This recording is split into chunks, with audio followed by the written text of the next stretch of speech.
The crystal glass caught light like a prism, splitting the chandelier's glow into fragments across the white tablecloth, and in that fractured reflection, she saw the barrel first, a dark line that didn't belong among Savannah's finest dining room.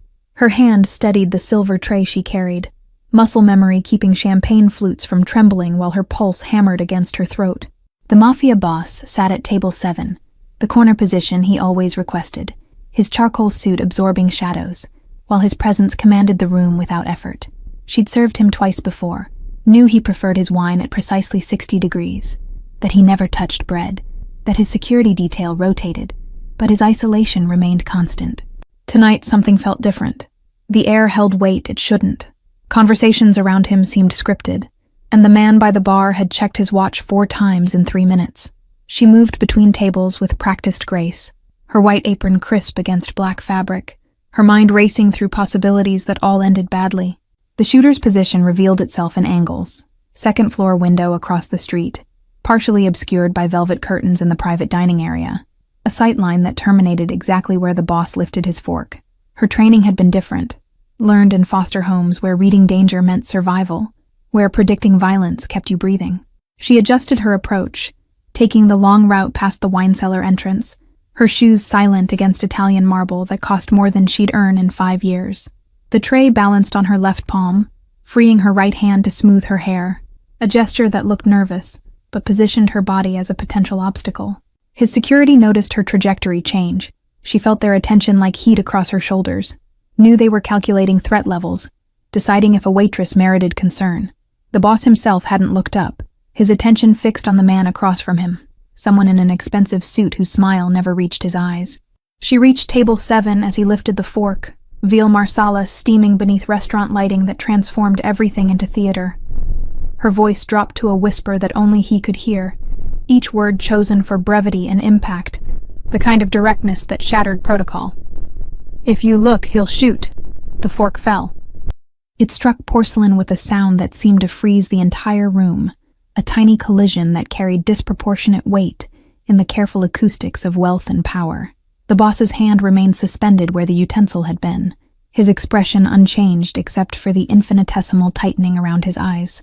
The sommelier approached from the wine cellar, his timing unfortunate, carrying a vintage the boss had ordered, before danger materialized in window reflections. He stopped mid-stride, intuition developed through years of reading wealthy clients, telling him something had shifted in the atmospheric pressure of the room. A woman at table 4 laughed at her companion's joke, the sound cutting through tension like glass breaking, oblivious to the silent negotiation happening 3 tables away. Her diamond bracelet caught candlelight as she gestured, throwing prismatic reflections across the ceiling that danced like celebratory chaos against the underlying stillness. The boss's breathing remained controlled, chest rising and falling with the measured rhythm of someone who'd trained their autonomic responses to obey conscious command. She recognized the discipline in it, the years of conditioning required to maintain such composure when adrenaline demanded flight or fight. His companion's hand had frozen halfway to his water glass, confusion written in the micro-expressions that flickered across his features before being suppressed. Whatever script he'd been following had just been rewritten, improvisation now required in performance, where every word carried consequence beyond its surface meaning. She didn't wait for response, couldn't afford the luxury of confirmation. Her body was already moving, placing the champagne flutes with methodical precision, creating reasons to linger without drawing attention. The man across from him frowned, leaning forward as if concerned, his hand disappearing beneath the table. Through peripheral vision, she tracked the window, watched fabric shift in ways that suggested metal, adjustment, recalculation. The boss's jaw flexed once, a microscopic tell that meant he'd processed her warning, believed it, or at least considered it credible enough not to dismiss. His security detail began subtle repositioning, movements disguised as casual shifts in stance, hands drifting toward concealed weapons with the ease of long practice. The restaurant continued its elegant rhythm, waiters gliding, guests laughing, piano music drifting from the corner where someone played Chopin with technical perfection. She returned to the service station, her back to the room, hands busy with unnecessary tasks that gave her access to the polished copper backsplash. The reflection showed everything, the boss now leaning back instead of forward, his companion's growing confusion, the security closing ranks with practiced efficiency, The smell of seared scallops drifted from the kitchen, mixing with wine and expensive perfume, normalcy persisting despite the violence coiled in shadows. Her manager approached with questions about table 12, and she answered automatically, her mind calculating distances and trajectories. Time stretched strange, seconds becoming elastic, each heartbeat distinct against her ribs, awareness sharpening to the point where she could hear fabric rustling 3 tables away. The boss's companion stood abruptly, chair scraping marble, his departure too sudden to be coincidence. She watched him leave through the main entrance, watched the boss remain seated with deliberate casualness, watched the window across the street where darkness held secrets. The fork still lay where it had fallen, a small silver casualty of interrupted momentum. The boss's fingers drummed once against the tablecloth, a rhythm that meant nothing to anyone who didn't know how power communicated through gesture. His wine remained untouched, the veal cooling into irrelevance. His attention fixed on middle distance in a way that suggested intense calculation behind manufactured calm. She moved through her section with mechanical precision, refilling water glasses that didn't need refilling, clearing plates from guests who weren't finished, creating movement that justified her presence. Table 9 wanted dessert menus. Table 4 needed more bread. Table 7 needed her to stay alive long enough to see tomorrow. The restaurant's ambient sound wrapped around her like insulation, silver against china, murmured conversations in 3 languages, the soft pop of a cork being extracted from French vintage. Beneath it all ran current she couldn't name, tension that lived in the space between breaths. His security had formed a loose perimeter, positioning that looked casual, but created overlapping fields of coverage. The one near the kitchen entrance met her eyes for half a second. Acknowledgement or warning, she couldn't determine which, through the professional blankness of his expression. She brought sparkling water to table 8, smiled at the elderly couple celebrating an anniversary, their joy genuine and uncomplicated in ways that felt foreign. The husband held his wife's hand across white linen, their fingers intertwined with the comfort of decades, oblivious to the chess game being played 3 tables over.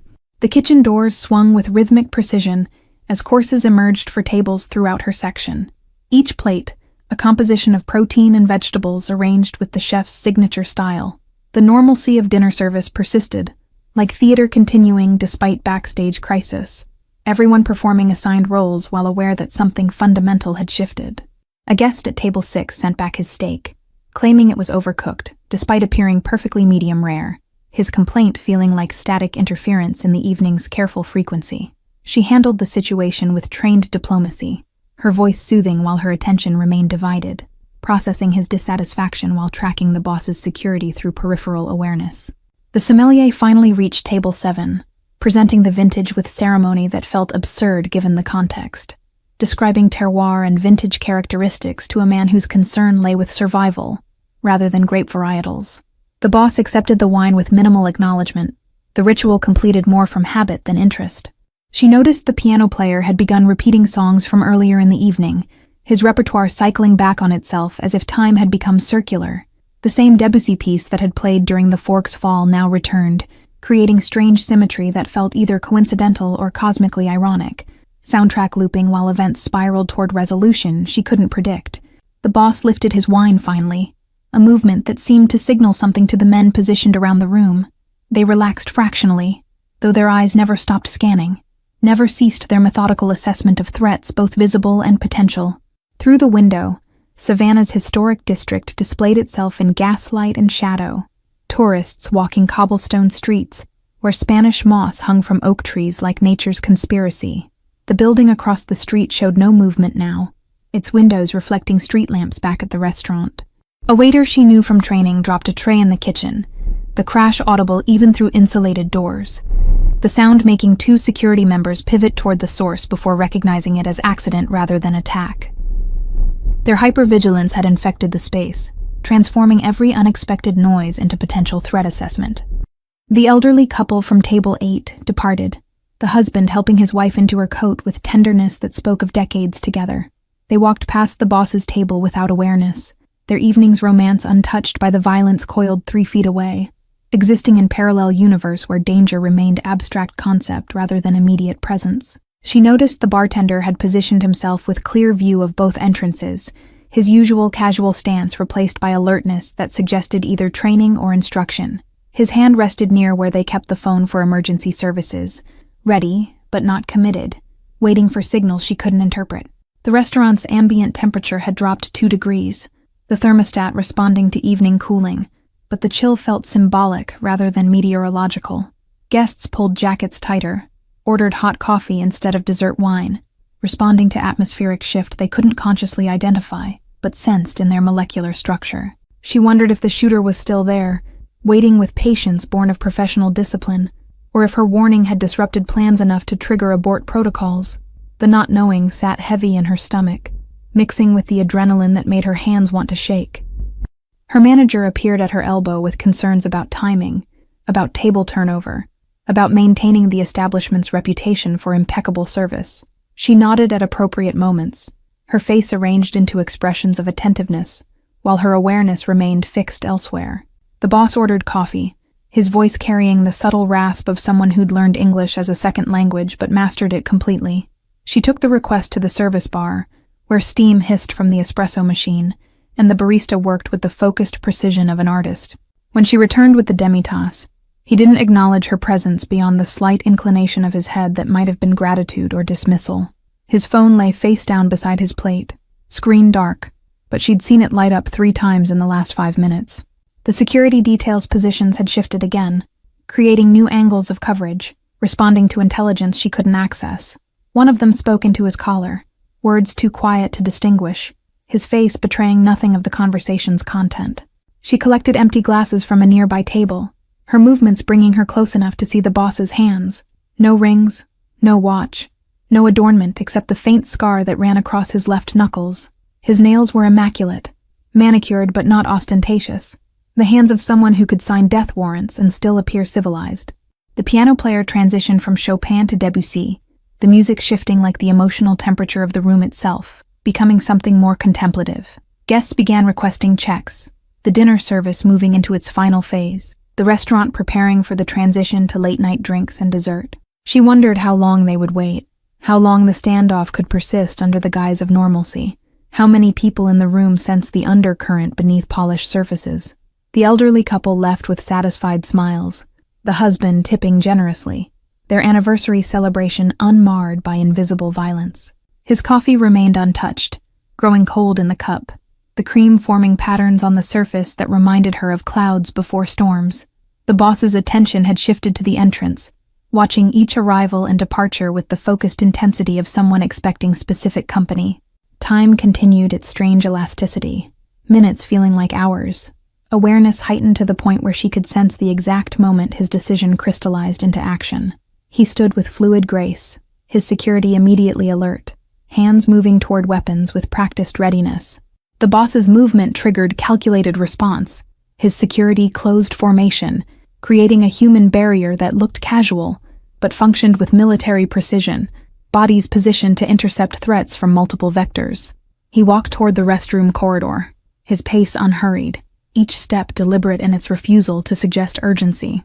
She caught the reflection in the brass wall sconce as he passed, saw his eyes tracking the window across the street, measuring angles that told stories about sightlines and vulnerability. The security detail split, 2 following him into the corridor while 3 remained visible in the main dining area. Her section included tables near the private rooms, giving her legitimate reason to move through the space he'd just vacated. She cleared his table with efficient movements, stacking plates, collecting silverware, her hands performing trained tasks while her mind processed implications. The fork he'd dropped lay beside his napkin, and she palmed it with the smoothness of someone who'd learned sleight of hand from necessity. Metal warmed against her skin, evidence of the moment everything had shifted, though evidence of what remained unclear. Through the copper backsplash, she maintained visual contact with the entrance, watching a couple arrive in evening wear, watching the hostess seat them near the window, watching normalcy persist. The restaurant's rhythm hadn't faltered, hadn't acknowledged the current running beneath polished service. The new arrivals ordered champagne, celebrating promotion or engagement, or simply the luxury of midweek extravagance, their happiness genuine and uncomplicated. She brought their glasses on a tray that felt heavier than physics could explain, the weight of maintaining facade while calculating trajectories adding pounds to simple service. A delivery driver appeared at the service entrance with tomorrow's seafood order. Early arrival disrupting kitchen workflow, his presence creating momentary chaos that pulled attention from the dining room. The head chef's irritation at the timing felt almost refreshing in its mundane authenticity. Normal frustration in an environment where nothing else felt normal. She caught her reflection in the darkened screen of a guest's silenced phone, saw her face arranged in professional pleasantness that masked the calculations running beneath. The disconnect between expression and interior experience felt vast, canyon-wide. The gap between who she appeared to be and who she was becoming in real time through choices made in seconds. The boss's water glass showed condensation patterns that hadn't been there 5 minutes ago, evidence that time was passing despite its elastic quality, that reality continued its forward momentum, even when consciousness wanted to pause and recalibrate. She noted it with the same attention she gave everything, details becoming data in threat assessment she hadn't known she was capable of performing. The boss emerged from the corridor 3 minutes later, his expression unchanged, but something different in the set of his shoulders. His security had reorganized during his absence, one of them now positioned with clear view of the street entrance, another covering the kitchen access. She moved to refill water at table 11, positioning herself where multiple reflective surfaces created overlapping fields of vision. The elderly mirror above the bar showed the front entrance. The polished silver coffee service revealed the corner booth. The window glass reflected the street behind her. The boss returned to his seat, but didn't sit, instead standing behind the chair in a posture that suggested imminent departure. His phone illuminated, screen casting blue light across his features, and she watched his jaw tighten fractionally as he read whatever message had arrived. One of the security detail moved toward the kitchen, his path taking him past her station, close enough that she caught expensive cologne mixing with gun oil. He didn't look at her, but his presence felt deliberate, a message without words about proximity and awareness. She brought fresh bread to table 6, warm rosemary focaccia that filled the air with herbs and comfort, the smell incongruous against the tension she could taste on her tongue. The guests thanked her with the easy gratitude of people whose biggest concern was whether to order tiramisu. The boss's phone rang, the vibration visible even from across the room, but he declined the call with a swipe that suggested irritation or strategy. His wine sat abandoned, the veal completely untouched, evidence of an evening interrupted by calculations that superseded appetite. Through the window, a car pulled to the curb, black sedan with tinted windows, the kind of vehicle that signaled either law enforcement or its opposite. The security detail tensed collectively, a wave of readiness that passed through them like electricity through water. She watched the boss's reflection in the window glass as he watched the street, his face revealing nothing but his stillness, revealing everything. The car idled for 30 seconds before pulling away, leaving exhaust and questions in its wake. The hostess seated another couple at table 3, their laughter genuine and unforced, anniversaries or proposals, or simply the joy of people who existed outside the shadows. She brought them menus and recited specials with smile-trained precision, her voice steady despite pulse hammering. The boss finally sat, but perched on the chair's edge rather than settling back, his posture suggesting coiled readiness rather than relaxation. He gestured to one of his security detail, a minimal movement of fingers that brought the man close enough for whispered conversation. She cleared glassware from table 9, her path taking her within earshot, but they spoke in Italian, rapid syllables that carried urgency even without translation. The security member nodded once, twice, then moved toward the entrance with purpose barely disguised as casualness. The piano player's hands stumbled over a chord, the only break in his technical perfection all evening, and the sound made several guests look up. He recovered smoothly, transitioning into something lighter, but she'd caught the moment his attention had fixed on the window, on whatever he'd seen there. The boss's fingers traced the rim of his water glass, a slow circular motion that she recognized as communication. 3 rotations clockwise, pause, 2 counterclockwise. One of his security detail shifted position immediately, moving toward the bar where he could monitor the street entrance and kitchen access simultaneously. She approached with the dessert cart, its silver wheels gliding soundlessly across marble, tiramisu, and panna cotta arranged like edible architecture. Her path curved deliberately, bringing her between table 7 and the window's sightline, her body creating obstruction that looked coincidental. The couple at table 3 debated chocolate versus fruit, their indecision genuine and sweetly mundane, while she stood positioned exactly where calculations of trajectory and impact suggested maximum interference. The boss's eyes followed her movement, acknowledgement flickering in pupils that caught lamplight like polished stone. His security detail had established a pattern, rotating positions every 90 seconds, creating overlapping coverage that ensured no angle remained unmonitored for more than moments. She tracked their choreography through reflections, through peripheral vision, through the heightened awareness that danger cultivated in those who'd learned to see it coming. The kitchen doors swung open, releasing the sous chef with a question about Table 8's dietary restrictions, his timing placing him directly in the path between her and the boss.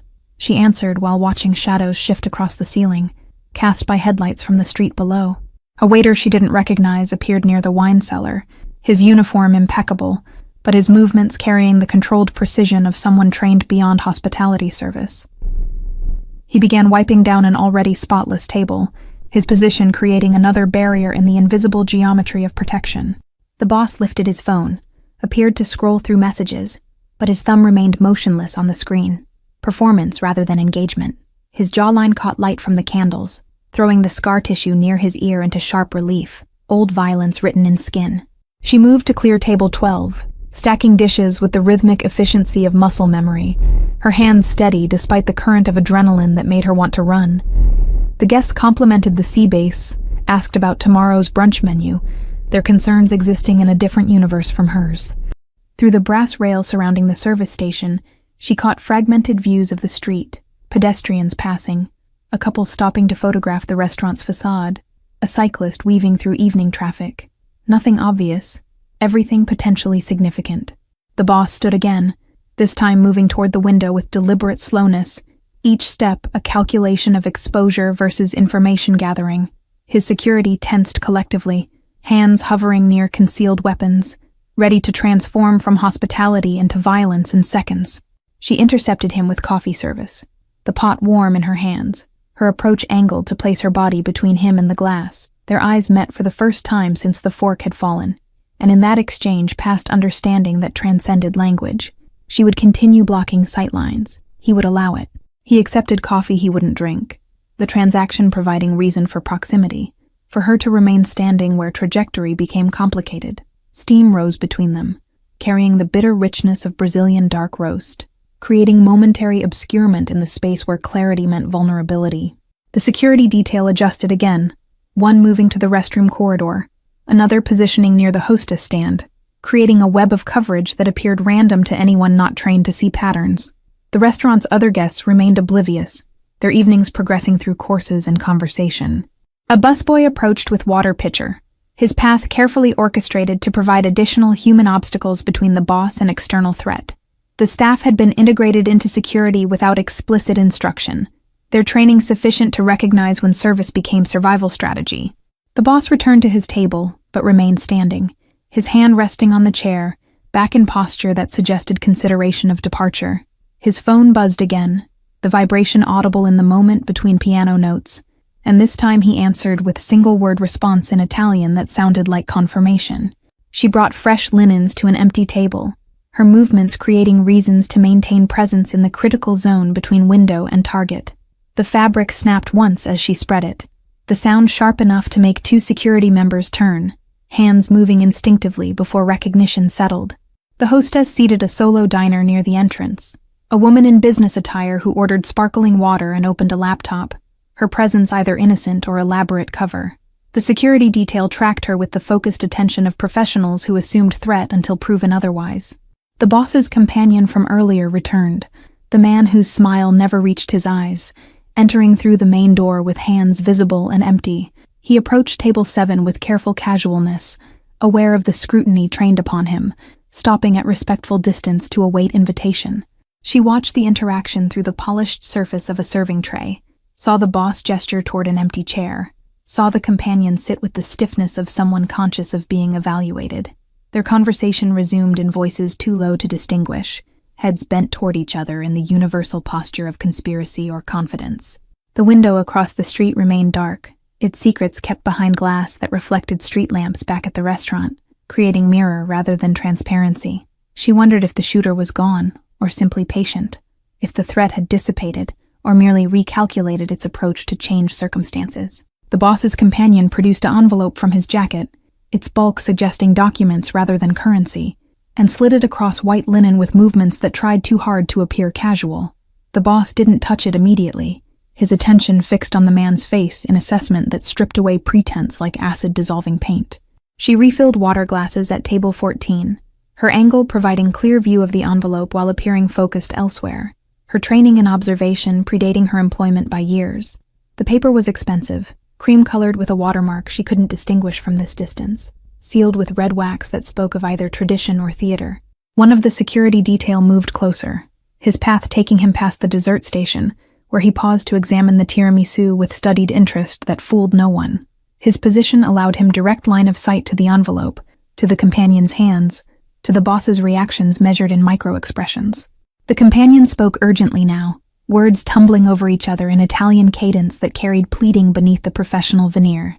His hands gestured, painting pictures in air that meant nothing to observers but clearly carried weight to the boss, whose expression remained carved from marble. She delivered crème brûlée to table 9, the caramelized sugar crackling under her spoon in demonstration, the sound oddly violent in the restaurant's cultivated atmosphere. The guests exclaimed with delight, unaware that their pleasure occurred within feet of negotiations that possibly determined who would live to see morning. The boss finally touched the envelope, fingers tracing its edges without opening it, the gesture suggesting he already knew its contents. His companion leaned back with visible relief, though tension remained in the tightness around his mouth, the way his hands wouldn't quite settle on the table. Through the copper backsplash, she caught movement on the street, a figure in dark clothing moving past the window quickly, too quickly for casual pedestrian traffic. Her pulse accelerated, hands freezing momentarily on the dessert plate before training reasserted control, and she continued serving with mechanical precision. The security detail had seen it too, their collective attention sharpening like pack animals sensing predator. Two of them shifted position simultaneously, creating overlapping fields of fire, their movements coordinated through years of working together in situations where hesitation cost lives. The boss stood abruptly, the envelope disappearing into his jacket in motion so smooth it seemed like sleight of hand, there and then gone. His companion remained seated, confusion evident in the way he half rose before settling back, uncertain whether to follow or wait. She moved toward the service station, her path intersecting with one of the security detail, close enough that he spoke without looking at her, words barely audible beneath ambient restaurant noise. Back entrance. Now. The instruction wasn't for her, but she understood its implications. Evacuation protocols being activated, the careful extraction of a high-value target from compromised location. She continued to her station, began preparing a tray with coffee service, hands moving through familiar motions while her mind raced. The boss walked toward the restroom corridor again, his security forming loose escort that appeared casual to untrained eyes. She watched them disappear through the archway, then reappear heading toward the kitchen instead, redirecting through paths designed for exactly this purpose. Her manager intercepted her with questions about Table 6's bill, his concerns about merchant fees, and gratuity percentages absurdly mundane against the backdrop of organized departure. She answered automatically, her attention divided between professional obligations and the unfolding evacuation. The companion sat alone now, his confidence evaporating into nervous energy that manifested in adjusting silverware, checking his phone, looking toward the corridor where the boss had vanished. He signaled for the check, his earlier urgency transformed into desire for escape. She brought his bill with practiced efficiency, accepted his credit card, processed payment through systems that reduced human interaction to numbers and signatures. He left generous tip, perhaps from habit or perhaps from relief, his departure swift once the receipt printed. The security detail's remaining members had consolidated near the bar, their presence obvious now that subtlety no longer served purpose. Other diners began noticing the shift in atmosphere, conversations quieting, attention drawn to the absence of the man who'd commanded the corner table. She walked toward the kitchen, ostensibly to check on an order, her actual path taking her near the service entrance where delivery trucks parked during business hours. The door stood slightly ajar, unusual for evening service when temperature control mattered, revealing slice of alley darkness. One of the security members emerged from the kitchen, blocking her path with body language that communicated prohibition without words. His expression remained professionally neutral, but his hand stayed near his waistband where the unmistakable outline of a weapon pressed against fabric. The boss appeared behind him, his presence in the staff corridor incongruous with his tailored sophistication, like expensive art hung in warehouse space. He looked directly at her, meeting her eyes with intensity that felt like physical contact, acknowledgement or warning or gratitude. She couldn't parse which. His hand moved to his inside pocket, extracted something small that caught light, and extended it toward her across the narrow corridor. A business card, she realized, heavy stock with embossed lettering she couldn't read from this angle, offered with the casual certainty of someone accustomed to having gestures accepted without question. She accepted the card because refusing felt more dangerous than compliance, her fingers brushing his for half a second, skin contact that transmitted heat despite the brevity. The cardstock felt expensive against her palm, textured in ways that suggested craftsmanship beyond commercial printing, edges sharp enough to cut if pressed with sufficient force. The security detail positioned themselves between the boss and the still-open service door, human shields ready to absorb whatever threat materialized from the alley's darkness. Their hands had moved from hovering near weapons to gripping them, preparedness escalating into readiness that changed the air's molecular structure.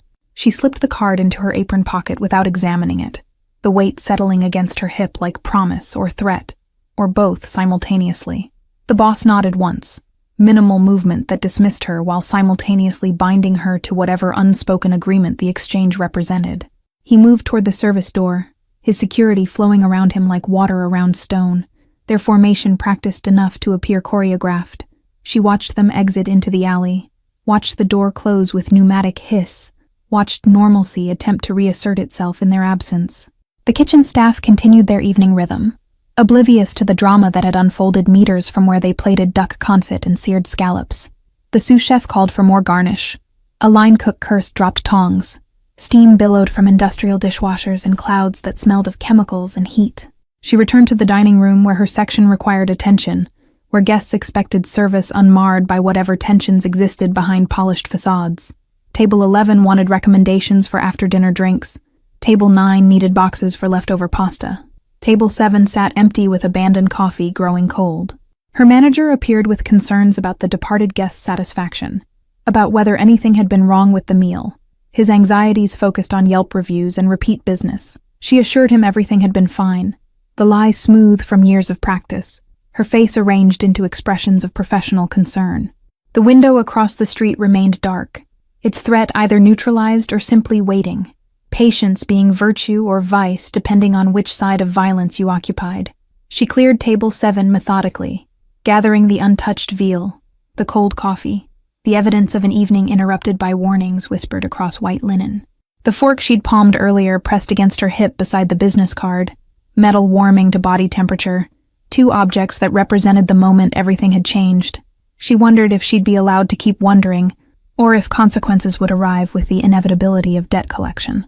A new couple arrived, requested the corner table, and the hostess seated them without hesitation, the restaurant's machinery processing guests, without acknowledgement of what that particular location had witnessed. The wife admired the view, the husband ordered wine, their evening beginning where another's had terminated in strategic withdrawal. She brought them menus, recited specials with smile-trained precision, her body performing trained tasks while her mind remained partially in the alley, wondering where security protocols had transported the boss, whether danger had been real or anticipated, whether her warning had saved a life or merely postponed violence. The piano player transitioned to something lighter, jazz standards that spoke of easier times when danger announced itself in obvious ways, rather than hiding behind business suits and whispered Italian. Guests began requesting their checks, the evening moving into its conclusion, normal service resuming its normal patterns. Her phone buzzed in her locker, inaccessible during service hours, its insistence suggesting multiple messages from people who existed in her other life, the one where she was friend and daughter, and person, rather than witness to crimes she couldn't name. She wondered if that separation could persist, if warning a mafia boss created debt or obligation, or merely opened door to complications she couldn't foresee. The security detail's remaining members departed through the main entrance, their exodus less coordinated now that their principal had extracted safely. They left generous cash on the bar, payment for drinks they hadn't consumed, compensation or hush money, or simply the reflexive generosity of men who dealt in violence and understood its costs. She collected glassware from abandoned tables, her reflection fragmenting across crystal surfaces, multiple versions of herself fractured into pieces that didn't quite align. The woman in the glass looked tired, looked older than 23 had any right to appear, looked like someone who'd crossed invisible lines and couldn't uncross them through wishing. The restaurant prepared for closing, staff beginning breakdown procedures that transformed elegant dining room back into workspace, magic dissolving into industrial efficiency. She counted her tips, processed credit card receipts, performed the administrative tasks that concluded every shift with arithmetic and signatures. Her manager thanked her for professional handling of Table 7, his praise suggesting he'd noticed more than his questions had revealed, his awareness extending beyond merchant fees into the complications of maintaining establishments where power conducted business over veal marsala. She accepted his compliments with appropriate modesty, grateful he didn't ask questions she couldn't answer. The kitchen closed with metallic finality, chefs removing whites that bore the evening's battle scars, line cooks joking about weekend plans in the universal language of people whose work ended when time cards punched. She changed in the staff room, her uniform replaced by jeans and sweater, transformation from server to civilian, completed by removing the apron that held secrets in its pockets. The business card emerged when she hung the apron in her locker, cream cardstock catching fluorescent light, embossed lettering revealing itself in shadows and relief. No name, just a phone number printed in font that suggested European sensibilities, minimalism elevated to art form. She traced the numbers with her fingertip, committing them to memory even as she questioned whether calling would constitute courage or catastrophic error, whether the boss expected contact or had simply acknowledged debt in the only currency men like him understood, access, should she ever need leverage against whatever came next. She walked through Savannah's historic district under street lamps that turned Spanish moss into silver filigree, her footsteps echoing off cobblestones laid before the Civil War. The restaurant receded behind her, its warm glow spilling onto the street like promises that dissolved in darkness, leaving only the weight of the business card against her thigh. Her apartment sat 3 blocks away, above a closed bakery where morning bread smells would wake her in 6 hours, assuming sleep came at all. The key stuck in the lock as always, requiring the specific twist and lift she'd learned through repetition, small intimacy with inanimate objects that constituted home. Inside, her phone displayed 7 missed calls from her roommate, 2 from a number she didn't recognize, and a text message that simply read, "Confirm safe," from an area code that meant nothing to her geography. She deleted the text without responding, uncertain whether confirmation would invite more contact or provide reassurance to someone who shouldn't be concerning themselves with her safety. The business card sat on her kitchen counter, cream against laminate that had seen better decades. Expensive beside the coffee maker she'd bought at a thrift store, she made chamomile tea she wouldn't drink, the ritual providing occupation for hands that wanted to shake now that adrenaline was metabolizing into exhaustion. Morning arrived with the bakery's industrial mixers rumbling through floorboards, vibrations that felt like the city waking from dreams into commerce. She dressed for her shift in the same black pants and white shirt, her uniform a second skin that transformed her into function rather than person. The restaurant looked different in daylight, its elegance revealed as careful staging, the magic of evening service exposed as lighting and arrangement. She arrived early, needing the buffer of empty tables before guests arrived with their oblivious demands for sustenance and service. Her manager called her into his office, a converted storage room that smelled of printer toner and old receipts, his expression carrying the weight of conversations he'd rather not have. He asked if she'd noticed anything unusual about Table 7, his phrasing careful enough to suggest he already knew answers to his questions. She replied with professional vagueness, years of foster care having taught her when specificity invited complications, when detail became liability rather than clarity. He seemed satisfied or perhaps relieved by her discretion, his follow-up questions perfunctory, boxes to check rather than genuine inquiry into what had transpired beneath his establishment's crystal chandeliers. The day shift passed in the mechanical rhythm of lunch service, businessmen ordering grilled salmon, tourists photographing shrimp and grits, her section turning over 3 times before the afternoon lull. She cleared tables while processing the previous evening, replaying the fork falling, the whispered warning, the boss's eyes meeting hers across staff corridor distance. At 3 p.m., a man in maintenance coveralls appeared at the service entrance, requesting access to check the air conditioning system, his credentials appearing legitimate to the manager, who admitted him without hesitation. She watched him through the kitchen's porthole window, noting how his inspection focused more on sight lines than mechanical systems.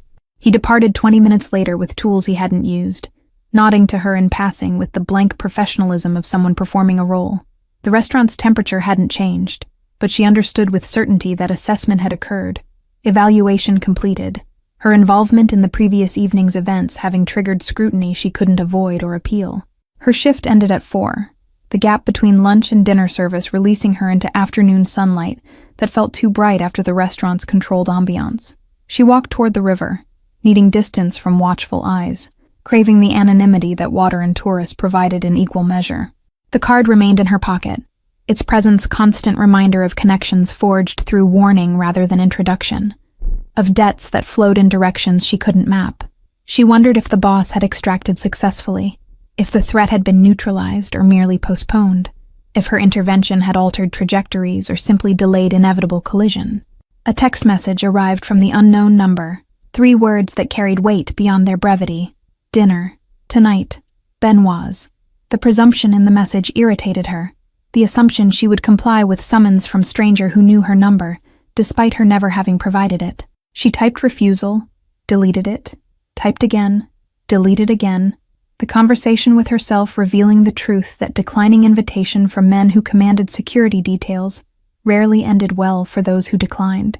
Benoit's was upscale even by Savannah standards, the kind of establishment where reservations required weeks of notice unless your name carried sufficient weight to override policy. Her roommate returned home with questions about the previous evening, having heard rumors through the restaurant industry's efficient gossip network about incidents at the luxury establishment where she worked. She deflected with practiced ease, transforming drama into mundane anecdote, erasing significance through careful omission. At 7, she dressed with more care than lunch shifts required, selecting the one dress she owned that approached elegance, dark blue fabric that had cost a week's tips, but wore like investment in future she'd imagined vaguely. Her reflection showed someone older than her years, tired in ways that transcended lack of sleep, but presentable enough for whatever this summons represented. Benoit's occupied a converted mansion where Confederate officers had once planned strategies that failed, its columns speaking of old money and older ghosts.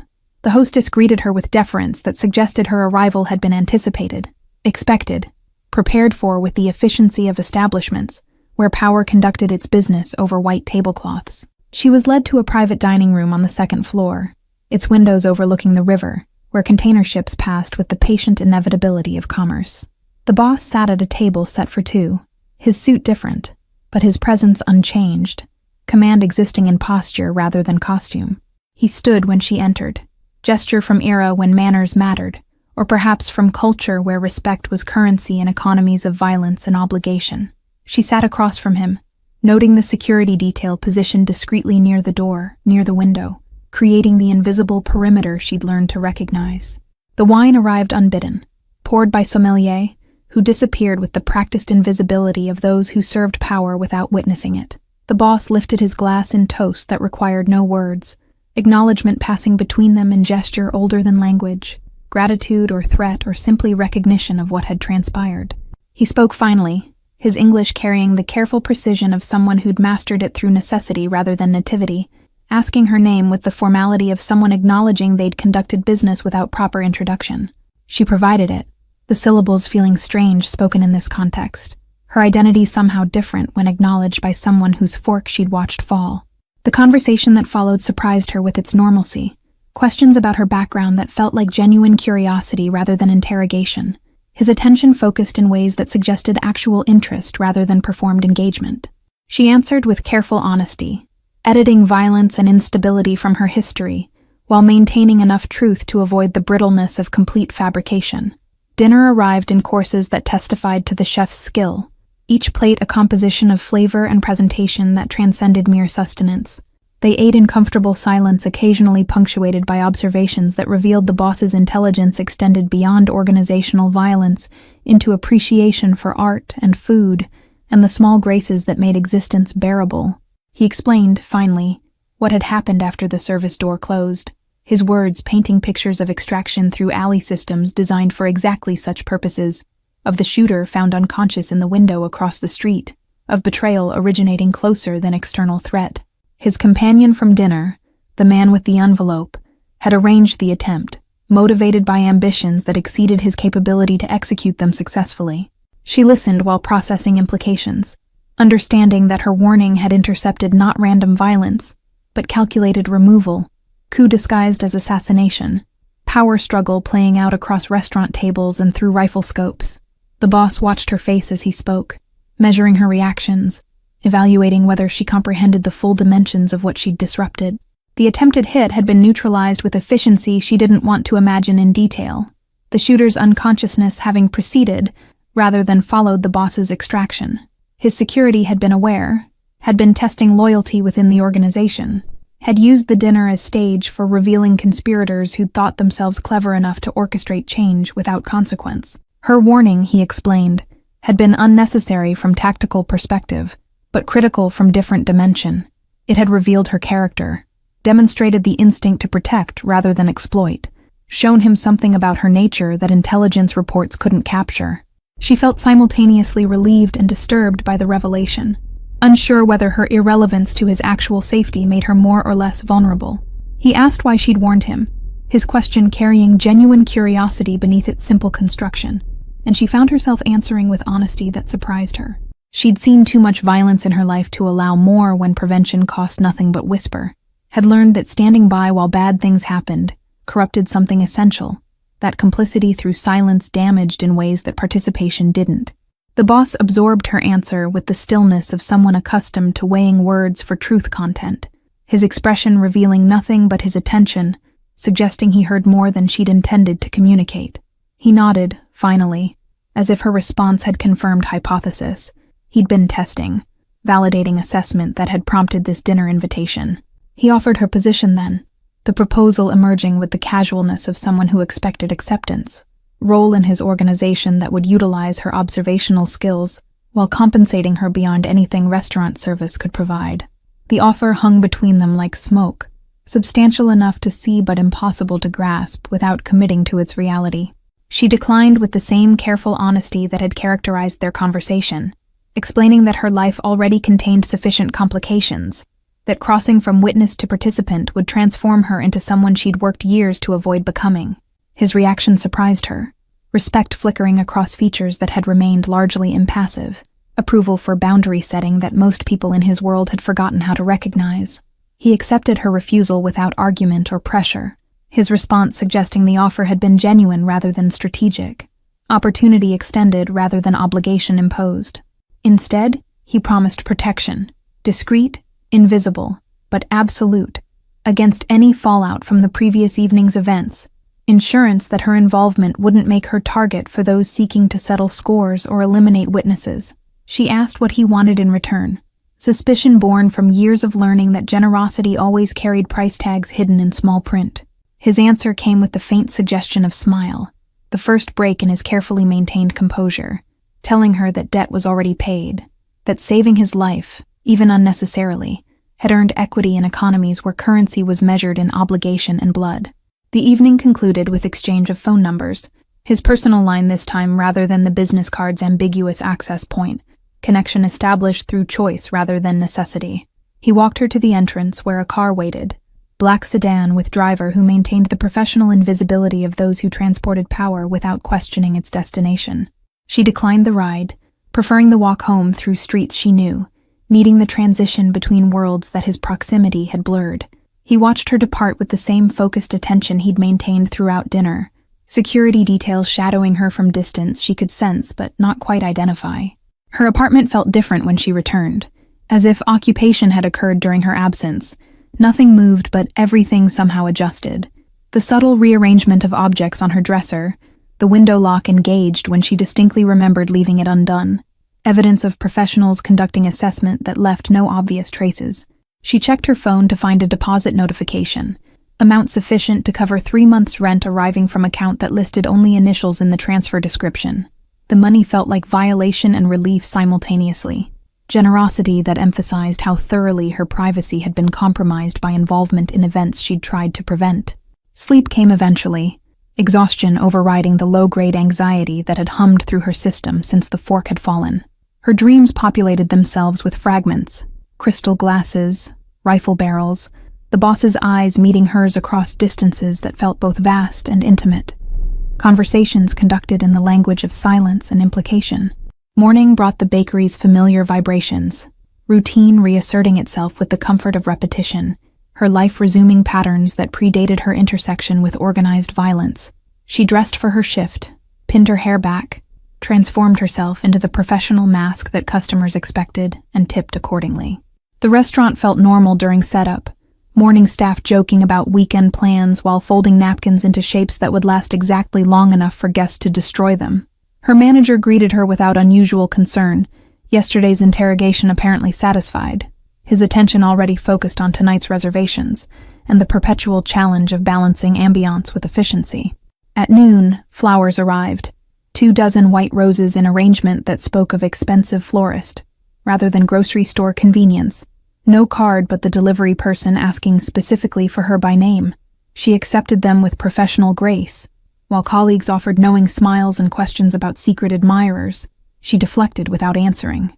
The roses sat in the break room, their perfume mixing with coffee and industrial cleaner, beautiful and slightly menacing in their suggestion of attention she hadn't solicited. She recognized them for what they were, reminder that protection promised was also surveillance maintained, that safety and monitoring existed as two faces of the same careful coin. Her shift proceeded without incident, lunch crowd flowing through tables with the usual mixture of entitlement and courtesy, her section turning over efficiently enough to satisfy management's metrics.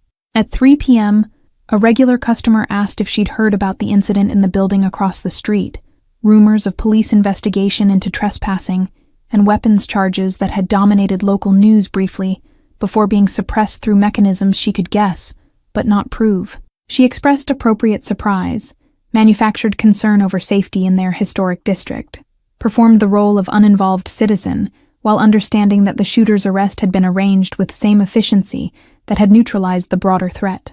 Justice was being conducted through channels parallel to legal systems, outcomes predetermined through influence rather than evidence.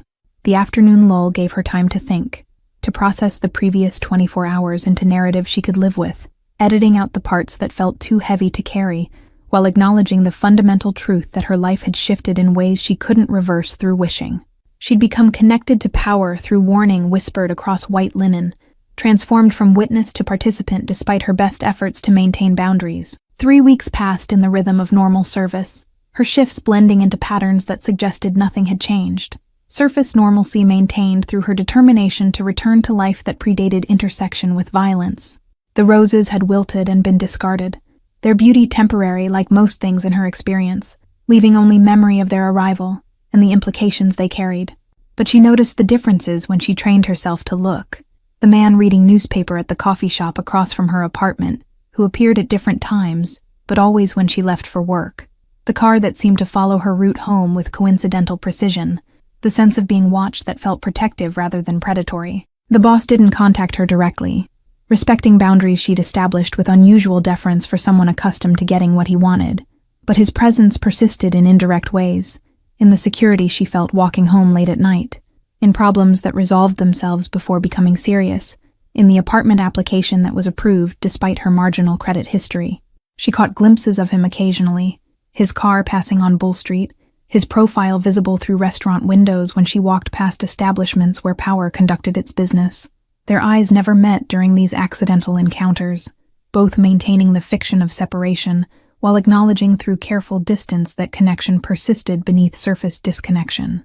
Her roommate moved out to live with boyfriend, leaving her solo in apartment she could suddenly afford despite lack of second income, the mysterious deposits continuing monthly without explanation or demand for acknowledgement. She accepted them as terms of agreement she'd never explicitly made, payment for service rendered or insurance against her speaking about things she'd witnessed.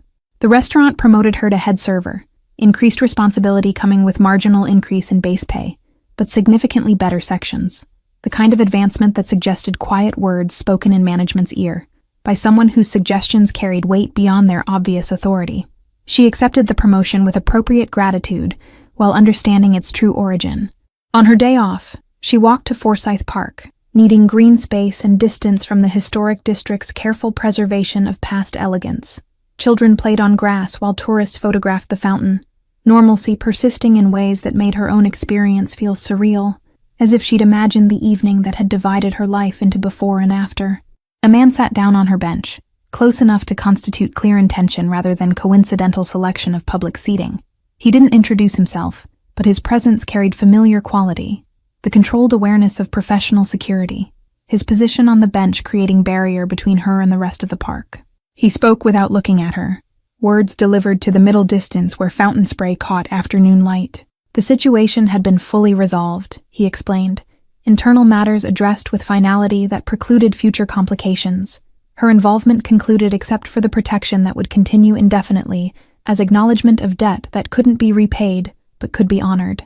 She asked if the boss was safe, surprising herself with the question, uncertain when concern for his well-being had become something she carried. The security detail's slight smile suggested he'd anticipated the inquiry, his answer confirming what she'd already suspected. The boss had never been in real danger that evening. The dinner had been trap rather than target, but her warning had revealed information worth more than tactical advantage. He stood without further conversation, departing with the same purposeful efficiency that had characterized his arrival, leaving her alone with fountain sounds and the understanding that some connections transcended their initial formation, that saving someone's life, even unnecessarily, created bonds that persisted regardless of whether you wanted them. Months later, she would catch the boss's eyes across restaurant dining room where he'd returned for business dinner, their gazes meeting for heartbeat, before both looked away with the practiced discipline of people who understood that acknowledgement could be dangerous. But in that brief exchange passed everything that mattered: gratitude, respect, the recognition that they'd each seen something essential in the other during moment when fork fell and silence spoke louder than words. The protection continued, invisible but constant, her life proceeding along paths that felt like her own choices while understanding that someone watched from distance that felt both invasive and comforting. She never called the number he'd given her, never attempted to leverage connection into advantage, allowing the relationship to exist in its strange equilibrium of debt acknowledged, but never demanded. On quiet nights, when restaurant closed and she walked home through Savannah's historic streets, she sometimes felt presence in the shadows, security maintaining vigil that promised safety without requiring gratitude. She'd learned to recognize the signs: cars that appeared at intersections, footsteps that matched her rhythm from comfortable distance, the sense of being shepherded through darkness by guardian she couldn't see, but knew remained constant. The business card stayed in her jewelry box, cream cardstock growing soft with age but numbers still legible, option she chose not to exercise while taking comfort in its existence. Some connections lived best in potential rather than actuality, in knowing help existed if needed without testing whether promise matched reality. Years would pass before she fully understood what that evening had meant, how whispered warning had intersected with larger forces to alter trajectories in ways that rippled beyond her comprehension. But standing in her apartment looking at city lights, she recognized that some moments divided life into clear before and after, that courage sometimes manifested in smallest gestures, and that silence could carry more meaning than any declaration spoken aloud into spaces where crystal caught light and danger waited in reflections no one else thought to watch. She discovered over time that protection manifested in unexpected ways. The aggressive drunk who'd followed her home suddenly losing interest at her building's entrance, the suspicious package delivered to her door that vanished before authorities arrived, the job opportunities that materialized when her restaurant reduced hours during slow season. Each incident carried the fingerprints of intervention she couldn't prove, but recognized in the pattern of resolution. Her career advanced through merit, but also through invisible hands clearing obstacles, recommendations appearing from sources she'd never contacted, her name surfacing in conversations among restaurateurs who'd never met her. She accepted the advantages while maintaining her integrity, walking the line between earned success and manufactured opportunity, with awareness that both were true simultaneously. The city itself felt different after that evening, as if Savannah had revealed layers she'd previously missed, showing her the infrastructure of power that existed beneath tourist attractions and historic preservation. She began noticing the signals: cars that idled too long, conversations that stopped when she approached, the way certain establishments always had tables available despite being perpetually booked. On her birthday, 3 years later, a bottle of wine appeared at her door, the same vintage the boss had ordered that evening. No card, but the timing too precise to be coincidence. She opened it alone in her apartment, toasting the ghost of connection that persisted in gestures that required no acknowledgement, grateful for protection that asked nothing except that she continue living the life she'd built through her own choices and his invisible architecture. The fork had fallen, and in falling had connected two people across distances that should have been unbridgeable. creating relationship that defied definition, but persisted with the quiet inevitability of debt honored, protection extended, and gratitude that lived in gestures imperceptible to anyone, not trained to see the language of what remained unspoken between those who understood that survive. Al sometimes required trusting strangers with warnings whispered across white linen in moments when looking could have cost everything. Thank you all for following this story. If you enjoyed it, write in the comments where you're watching from, and don't forget to like, subscribe, and share the video. Your support matters and helps me continue bringing you these stories. Until the next tale finds us in the silence between what's said and what's understood.